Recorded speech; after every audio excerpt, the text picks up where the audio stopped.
Hello, darkness, my old friend. You've come to talk with me again. Sens lose 3-2 to the Washington Capitals. Well, another loss. That's 4 in a row, 7 of 9, and 9 of 13 December games. But despite all the poor results of late, I actually can't be all that upset with last night's game. Down to our 4-string goalie, and without 3 defensemen including our number 1, it felt like last night could be a long night. But of course, the Sens bucked the trend and came out with a rather solid effort. It was a relief, but it was also kind of frustrating. But why wait until half of your team is hurt on the second night of a back-to-back with your 4-string goalie in net against the defending Stanley Cup champions who have the league's best goal scorer to play a solid night? Why not do it with a full complement of players? As always though, let's kick things off with lineup changes. As I mentioned, half the Sens were either hurt or unavailable after the Isles game, so there's plenty to unpack here. First, we'll start in goal, where Marcus Högberg made his NHL debut, giving Mike McKenna the night off after playing in Brooklyn on Friday. I like the move. Obviously, being the second night of a back-to-back, it makes the move look even better. Sure, it might have been a difficult time to throw Högberg to the fire, but I like the fact that they're actually playing him. McKenna is not the answer to the Sens goaltending questions. Could he fill in for the time being? Probably, but he's 36 in April, so he's not going to be around that much longer. Högberg, on the other hand, is 25. Could he be the answer to the Sens goaltending questions long term, or at least a stopgap solution until Gustafsson is ready? There's only one way to find out, so with Andy injured, why not begin the process of finding that out? That's exactly what the Sens did. On defense, with Chabot, Jaros, and Falk all ruled out, the Sens recalled Stefan Elliott and Christian Wolanin from Belleville to fill out the roster. Elliott was a healthy scratch, while Wolanin played in his second game of the season with the Sens. With defensemen going down everywhere, the Sens need to make some adjustments to their pairings as well. Each pair got a makeover by the Sens coaching staff, as Harper was moved off of a pair with Ceci and onto a pair with Borowiecki. Wolanin, meanwhile, was given a prominent pair in the Sens defensive core, as he was paired up with Dylan DeMello on the Sens de facto top pair, filling in for Thomas Chabot.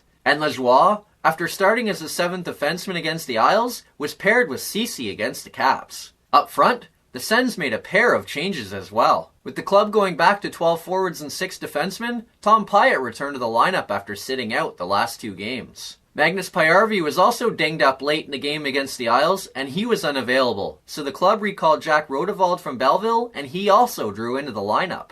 I guess one of the benefits to all these players drawing into the Sens lineup was at least they had some fresh legs. Unfortunately, it didn't seem to be a benefit in the early going. Just over 7 minutes into the game, Kuznetsov carries the puck through the neutral zone and into the Sens zone. He hits the streaking Tom Wilson, who's going to the net. Wilson tips it by a sliding Högberg, and it's 1-0 Capitals. No matter how well you play against the Caps, if you take a nap, you're going to pay. That's exactly what happened on this one. It's so frustrating that the same thing seems to happen several times a game, too. When does napping defensively not become a thing in Ottawa anymore? I can't wait for that day. Unfortunately, things wouldn't get any better either. Backstrom carries the puck into the Sens zone. He drops it for Lewington, who roofs it over Högberg, and it's 2-0 Caps. Gets his first career point on the first Caps goal, so of course, natural progression says he gets his first goal too. I guess congratulations go to Lewington on the feat, but as a Sens fan, I'm not overly pleased. The Sens seem so discombobulated on this goal. How on earth does Lewington get that wide open when all 5 guys are back? Zach Smith was napping and didn't cover anyone. That gave Lewington the space he needed. Another nap, another goal against. This isn't kindergarten. Nap time is over. Tough to blame Högberg on this one either. The first one was a cross-ice pass that he tried to get across to, and just couldn't.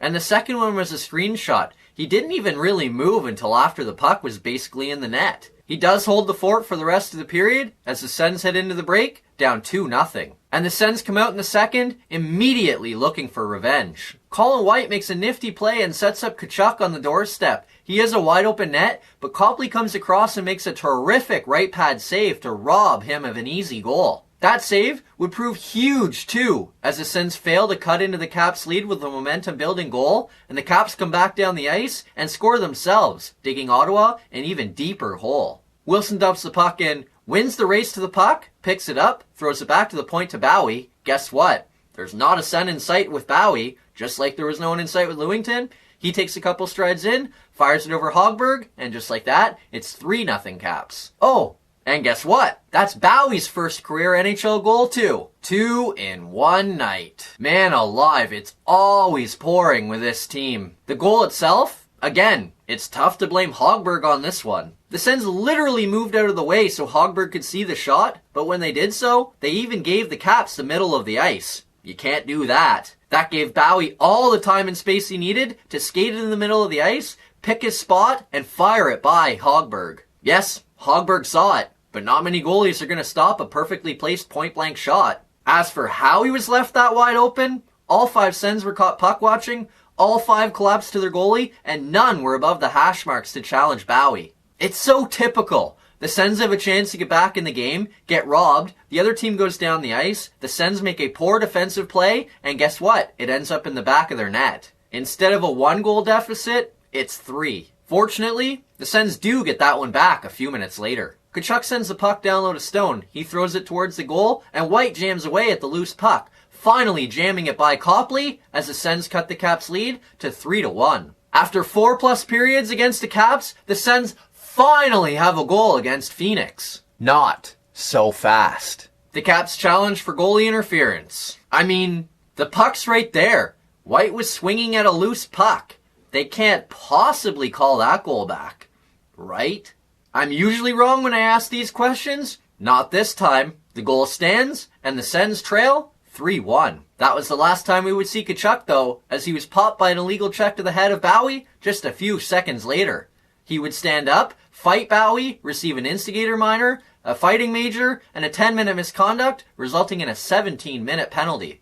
Can someone explain to me what the instigator rule is? If a guy lays a clean check, and another player on the other team fights you because of it, that's fine. But Kachuk gets hit illegally and defends himself, so he gets an instigator? Just a joke. Either call it or don't, but don't have this weird, unclear rule that nobody seems to understand and doesn't get applied evenly from game to game. The fight does seem to spark the Sens, who have many chances but can't beat Copley, or if you're Nick Paul, the post. Despite a solid effort, the Sens come up empty and head to the third period, trailing 3-1. Duchesne and White then have point-blank chances in the third, but can't beat Copley. Late in the period, the Chucky-Whitestone line is at it again. The trio do a nice job of cycling the puck before a nice passing play finally leads to a Sens goal. White sends a short pass to Kachuk. He sends a quick pass to the face-off dot to Stone. He one-times it by Copley, and with 3:32 to play, the Sens trail the Caps 3-2. Why can't the Sens have 4 lines of these 3? What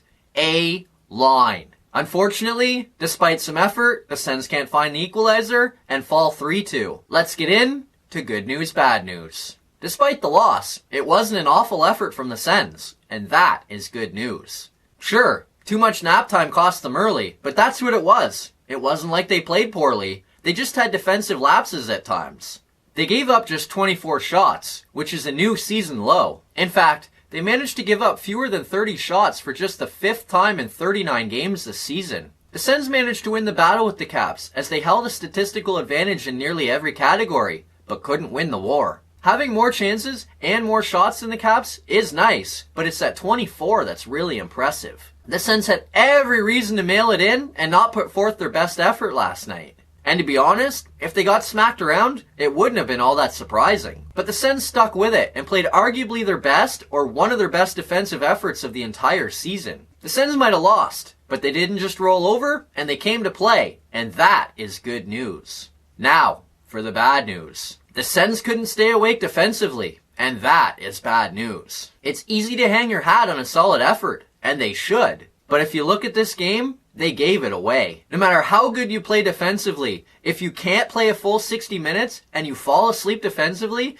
a good team and a team as talented as the Caps, they're going to make you pay. They did just that in this one, and it was just enough to get a win. Failing to cover the right guys, puck watching, failing to cover the right guys, losing foot races. Did I mention failing to cover the right guys? These are all problems that plague the Sens on one of or many of the Caps' goals, and it cost them the game. The Sens failed to stay alert defensively for the full 60 minutes, and that is the bad news. Next up, the Sens return to action on Monday for a New Year's Eve matchup in Columbus against the Blue Jackets. The matchup will be the first of the season between the Sens and Jackets, with Columbus winning 2 of 3 last season. In a weird twist of fate, neither of the two teams have enjoyed any amount of success against the other, as the teams have alternated wins and losses for the last 8 games. The last time a team won more than 1 game in a row against the other, the Sens won 2 in a row in 2015. This season, though, the Jackets have been by far the better team, as they sit second place in the Metro Division with a 22-13-3 record.